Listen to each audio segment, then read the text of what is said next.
जय हिंद दोस्तों, कैसे हैं? एकदम बढ़िया है। तो इस क्लास में हम क्लास 12 फिजिक्स है।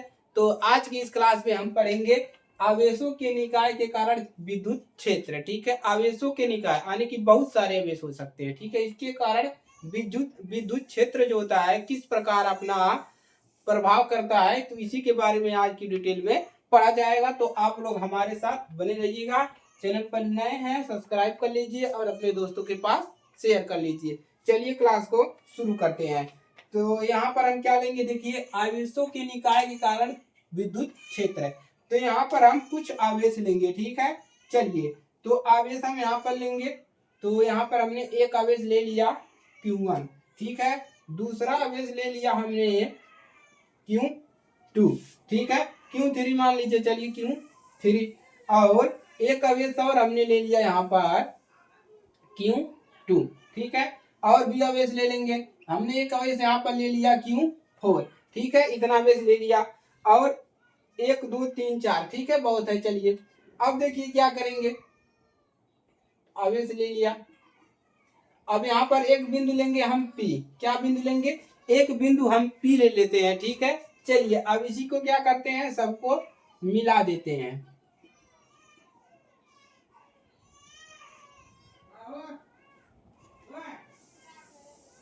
चलिए हमने इसको क्या कर दिया, मिला दिया। हमने आवेश लिया Q1 Q2 Q3 Q1 यानी कि n आवेश ले लिया। ठीक है, इसी कारण हम देखेंगे कि विद्युत क्षेत्र क्या होता है, किस प्रकार का विद्युत क्षेत्र उत्पन्न होता है। ठीक है, चलिए अब बात करते हैं Q1 के कारण उत्पन्न चुंबकीय विद्युत क्षेत्र क्या होगा। Q1 के कारण जो विद्युत क्षेत्र उत्पन्न होगा वो इस तरफ होगा। ठीक है, यानी कि विद्युत क्षेत्र यानी कि E1। ठीक है, यहाँ पर होगा। उसके बाद इसके कारण जो विद्युत क्षेत्र होगा किधर होगा, इसके कारण विद्युत क्षेत्र इधर होगा। इसको डॉट न दिखाकर पूरा लाइन कर दीजिए। ठीक है, तो यहाँ पर होगा E2। ठीक है, और इसके कारण क्या होगा, विद्युत क्षेत्र इधर होगा ऊपर की तरफ यानी कि E3। और इसके कारण जो होगा विद्युत क्षेत्र वो हो गया, और ये भी हो गया। और इसके कारण यहाँ पर होगा आपका E4।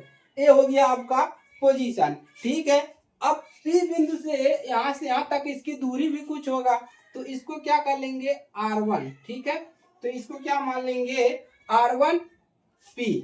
ठीक है, यानी कि यहाँ से यहाँ तक की दूरी। और इसको मान लेंगे R2P, इसी प्रकार से R3P, और इसी प्रकार से R4P। ठीक है, ए हो गया। चलिए अब इतना काम कर लेंगे, इसी पर हम क्या करेंगे, फार्मूला अपना प्राप्त कर लेंगे। ठीक है, तो समझ में आ गया। इसके कारण चुंबकीय क्षेत्र इधर लगेगा, चुंबकीय क्षेत्र जो विद्युत क्षेत्र जो उत्पन्न होगा, इस वाले कारण इधर विद्युत क्षेत्र उत्पन्न होगा, इसके कारण इधर, इसके कारण इधर। ठीक है, अब क्या लिखेंगे, एकांक आवेश के कारण हम इसकी जो दूरी ले रहे हैं कितना, एकांक आवेश यानी कि एक इकाई। ठीक है, अब यहाँ पर लिखेंगे एकांक आवेश, एकांक आवेश के कारण, एकांक आवेश के कारण Q1 Q2 Q1। ठीक है, Q1 बिंदु P। अब यहाँ पर एगो क्या लिया हमने, बिंदु P, जिसे बिंदु P जिसे स्थिति सदिश, जिसे स्थिति सदिश, स्थिति सदिश स्मॉल आर, स्थिति सदिश स्मॉल आर द्वारा हम क्या कर रहे हैं, स्थिति सदिश स्मॉल आर द्वारा निर्दिष्ट करते हैं। हो गया, एकदम क्लियर है। चलिए आगे बढ़ते हैं। अब क्या देखेंगे, R1 पर। अब पहले देखेंगे Q1। ठीक है, तो R1 पर स्थित आवेश Q1 के कारण, तो यहाँ पर क्या लिखेंगे, पहला लिखेंगे R1 पर स्थित R1 पर स्थित आवेश, R1 पर स्थित आवेश Q1 के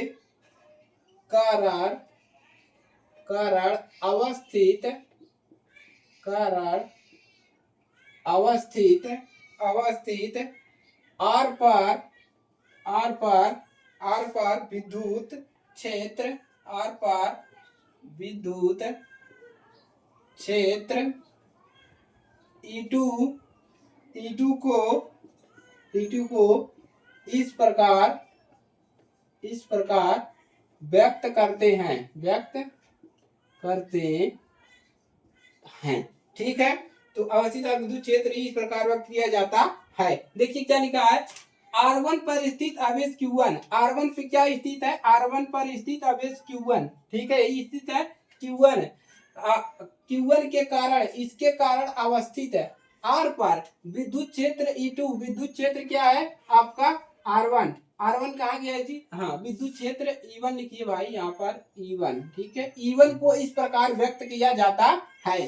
अब यहाँ पर क्या लिखेंगे E1 बराबर क्या लिखेंगे 1/4 पाई साइलन नॉट, और क्या लिखेंगे Q1 R1 P, तो Q1 Q2 R1 स्क्वायर, तो कूलाम का नियम भी यहाँ पर क्या लगा सकते हैं, ठीक है, इस प्रकार व्यक्त किया जाता है।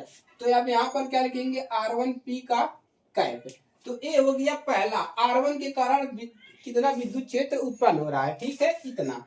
अब क्या लिखेंगे इसी प्रकार से R2 पर लिखेंगे, क्या लिखेंगे R2 पर स्थित, R2 पर स्थित आवेश Q2 के कारण अवस्थित आर पार विद्युत क्षेत्र, आर पार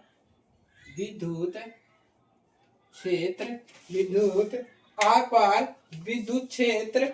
अब यहाँ पर क्या लिखेंगे E2 को इस प्रकार व्यक्त किया जाता है,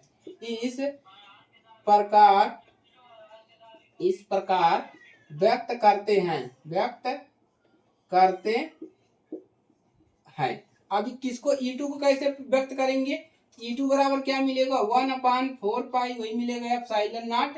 अब यहाँ पर Q2 रहेगा, U2 पे क्या है, U2 वाला आपका है, देखिए U2 वाला आपका विद्युत क्षेत्र क्यों है Q2, तो Q, और यहाँ पर क्या रहेगा R2P, और R2P का कैप, ठीक है, इसको कर लेंगे। इसी प्रकार से क्या लिखेंगे R3 के लिए, ठीक है, क्या लिखेंगे, या इसको रहने दीजिए, ठीक है। अब देखिए R1 R2 हो गया, अब इसके लिए नहीं लिखेंगे, अब लिखेंगे इस प्रकार से व्यंजक लिखेंगे, इस प्रकार से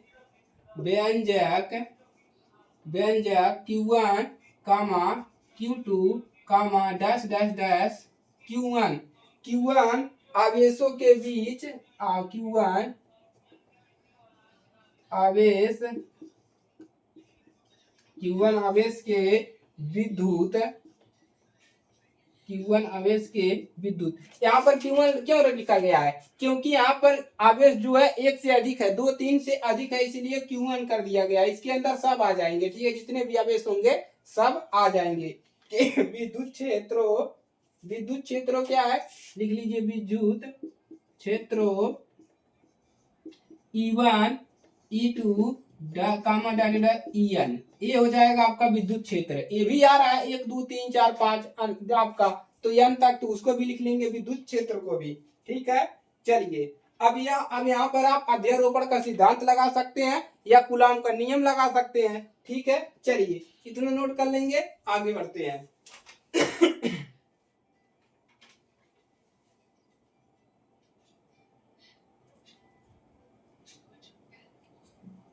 अब क्या लगाएंगे अध्यारोपण का सिद्धांत, अब लिखेंगे अध्यारोपण के सिद्धांत द्वारा, लिखिए अध्यारोपण के सिद्धांत द्वारा, क्या लिखेंगे अध्यारोपण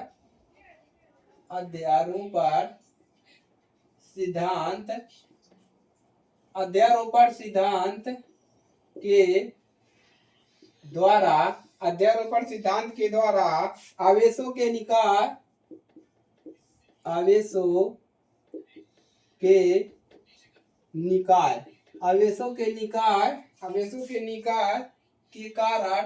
के कारण आर पर विद्युत क्षेत्र, आर पर विद्युत क्षेत्र क्या होगा। ठीक है, चलिए।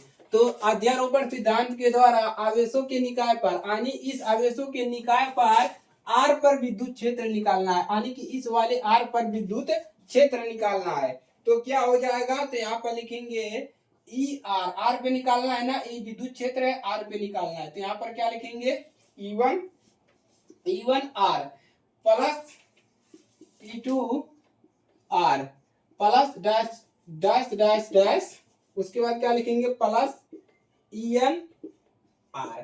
ठीक है, यही हमारा एन विद्युत क्षेत्र। ठीक है, चलिए अब इसी पर क्या कर देंगे, मान रख देंगे। बराबर E1 का मान कितना निकला है, 1/4 पाई साइलन नॉट Q1 अपान R1P का कैप प्लस इसका क्या मिला है, 1/4 पाई एप्सिलॉन नॉट Q2 बटा में R2P cap plus dash dash, इसका भी मान रखते हैं, इसको थोड़ा सा हटा देते हैं। ठीक है, 1/4 पाई साइलन नॉट और Q1 और उसके बाद RNP और RNP का कैप है। ठीक है, इतना लिख लेंगे और यहाँ पर स्क्वायर भी कर लेंगे। अध्यारोपण का सिद्धांत लगा रहे हैं तो यहाँ पर स्क्वायर कर लीजिए सभी जगह पर। ठीक है, यहाँ पर भी क्या कर लेंगे, स्क्वायर कर लेंगे। चलिए, सबका मान रख लिया। अब क्या करेंगे, देखिए, अब 1/4 पाई कॉमन है, 1/4 पाई एप्सिलॉन नॉट, इसको कॉमन कर लेंगे और आपके कोष्टक के अंदर क्या मिलेगा, यहाँ पर Q1 Q2 एक साथ बढ़ रहा है, कहाँ तक, n तक। तो हम यहाँ पर समेशन लगा देंगे, I बराबर क्या लिख लेंगे, 1 से n, और यहाँ पर क्या लिखेंगे, Q का मान क्या बढ़ रहा है, I बराबर 1 n लिखा है नेचुरल नंबर, यानी यहाँ पर 1 2 3 रख सकते हैं, यानी कि Q का क्या I लिखेंगे। ठीक है, RIP। ठीक है, RIP का स्क्वायर भी रहेगा, RIP का स्क्वायर और RIP कैप। ठीक है, इतना मिलेगा, हो गया। इसको कोष्टक हटा भी सकते हो, चलिए हटा देते हैं। ठीक है, देखिए I बराबर 1 का मतलब है, यहाँ पर I क्यों लिखा है, I बराबर 1 से, यहाँ पर लिखा है 1 से n। ठीक है, यानी कि n का मान, यहाँ I का मान 1 रख सकते हैं, 2 रख सकते हैं, 3 4 5। ठीक है, चलिए, ये हो गया आपका फार्मूला ER बराबर।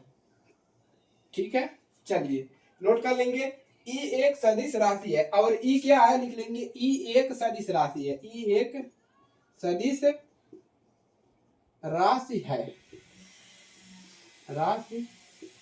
है। आपका प्रूफ हो गया, इसको नोट कर लेंगे। ठीक है, तो आवेशों के निकाय के कारण विद्युत क्षेत्र क्या होगा, इतना होता है। ठीक है, तो इसको याद रखेंगे तो 1 नंबर का क्वेश्चन आपका कंप्लीट हो जाएगा।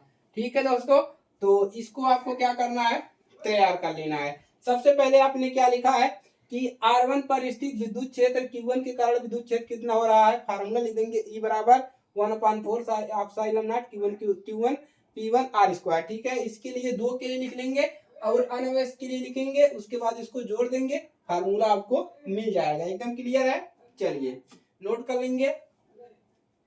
तो आज के लिए इतना ही, अब मिलते हैं इसके अगले टॉपिक के साथ। अपने फ्रेंड सर्किल में जरूर शेयर करिएगा, चैनल पर नए हैं तो सब्सक्राइब कर लीजिएगा, आप लोग सपोर्ट करिए और आप ही के लिए मेहनत कर रहे हैं। ठीक है, तो चैनल पर नए हैं तो जरूर सब्सक्राइब कर लीजिएगा। मिलते हैं अगली क्लास में, तब तक के लिए जय हिंद, वंदे मातरम।